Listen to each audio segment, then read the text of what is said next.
What's up, everybody? Cats007, and today I'm going to be teaching all of you my spider strategy on how I became the #1 soul weaver in 5 days.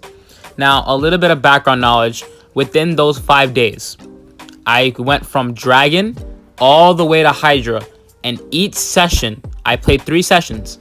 Each session, I only lost twice. The rest were wins and draws. Now, this strategy that I'm going to tell all of you, you guys are wondering, oh, what is it? How do you always win and always draw and you rarely get losses? With this strategy, right, it goes for hunter mains playing rank. You're tired of losing. You're tired of getting kited like how I am getting kited now. Or you're a tournament player and they ban your hunter. Now, if you notice, I'm getting my butt kited. Now, I have no problem admitting when I'm getting my butt kicked. I'm getting my butt kicked by this perfumer. She's transitioning so well. Look at that. Even predicted my blink. Beautiful perfume. Predicted my blink as she's transitioning, right? Now, she's doing an amazing job kiting me. And there are some instances where I get kited.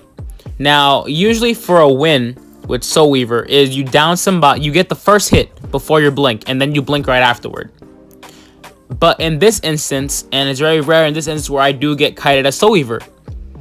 And I'm running out of webs. I'm being impatient.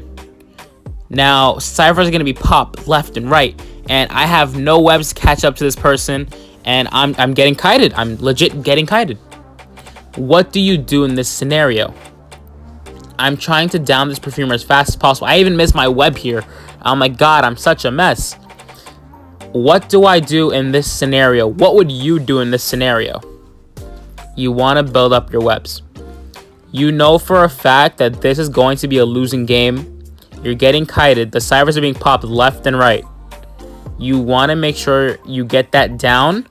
And towards endgame, build up as much webs as possible. So you're going to see it's going to be more clearly when we get to the end of the game.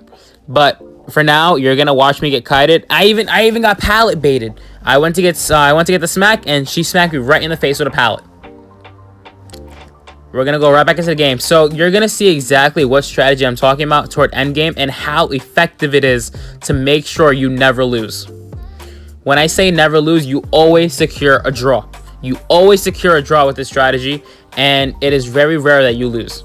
When you lose, you know, the strategy didn't work, but I'm going to say 80% of the time, this strategy works. I'm being as realistic as possible. 80% of the time, you get a draw.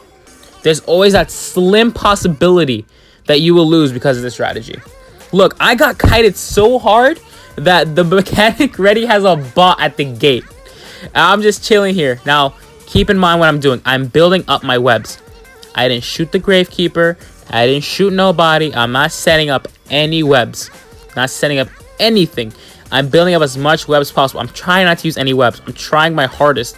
They just got started on a new cipher. I made sure my primary target is that perfumer. I need to make sure she gets chaired twice. So, first chair, second chair. Keep that in mind. Your survivor needs to be chaired twice.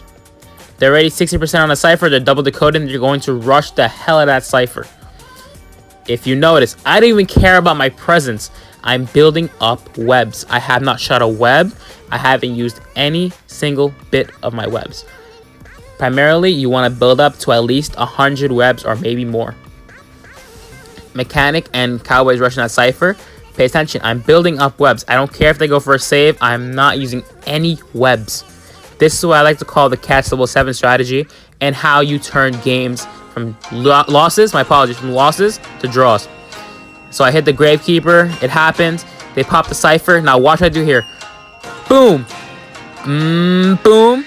Another web, and I'm just zooming. Zoom. She throws the pallet. Okay, bet. Go back around. Throw another web, and smack. I'm just zooming across them. Make sure I get that down as quickly as possible. Get that down. I have trump card. I'm gonna show you guys my my build. But you saw how fast how I downed her. They need to get that gate open immediately. Teleport across map. Zoop. And I'm there. Hello. There's the mechanic. There's the Gravekeeper, and I see the Cowboy in the distance. This right here is a draw. That's the mechanic spot. That's the Gravekeeper across the map. There's the Cowboy. They're rotating around the map. Here comes the mechanic. I see all of them. I'm going to shoot the mechanic in the face, try to shoot her. I pop the gravekeeper instead, and I smack the gravekeeper before he even gets to the gate. So it's either, listen, I smack the cowboy, or I smack the mechanic, or I get somebody. I am not leaving this match without a draw. No, I'm not leaving this match without a draw. And some of you may think, oh, well, he got lucky. Cats got lucky. No, I've done this strategy multiple times, so I'm going to use another game for another reference. So I got the 3-man here. It's a 3-man, cocoon him, and that's GG. It's not a matter of luck. It's strategy. You down the person on chair as quickly as possible, and then you teleport to gate. But you need to make sure you have at least 100 webs built up. You cannot mow through webs. If you get kited and 3 ciphers are popped and your survivor is still going around, the person you're targeting is still alive, you need to make sure you build up webs for endgame. So another instance where I get kited. I hate perfumers so much. So another instance is where I get kited here again, and sure, these are very rare instances because most of my games I do end up downing people under 60 seconds, but there's always that one scenario where I will get kited or they will throw every pallet in existence. So I need to make sure that I build up my webs towards endgame. So in the beginning, I'm like, okay, well, I'm just gonna bait her perfume, smack her, this and that. So go back and forth, you know, bait her perfume, and I get the smack here. She ends up pallet stunning me. And I'm like, okay, well, this isn't gonna look good because now the cyrus is being worked on, and you know she has this, and she has another perfume in her back pocket. Now back to what I was saying. Some of you are gonna say, oh, he's lucky. No, when you down someone that fast, you get to the gate even before they have a chance to get it open. That's why I say build up all your webs. You build up your webs, you zoom like NASCAR, kill that person, and then go straight to the gate. Always make sure you secure a draw. I made perfumer waste all 3 perfumes, and I used my webs to catch up, and I still have blink in my back pocket. Either way, this is a 3 cipher kite. With Soul Weaver, if you get like 3 cipher kited, it is a possibility you will lose. It is a very low possibility that you will win, but it is a very high possibility that you will secure a draw. And I mean that just because of this strategy.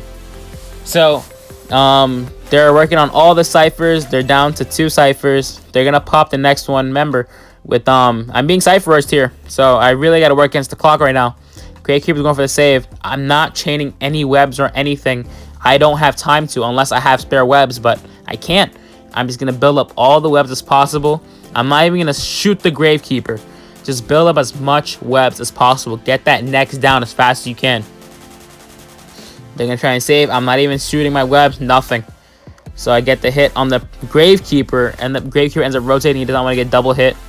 So that was a good kite from the perfumer. And look at the prospect does. Just harasses me even longer, just wasting time.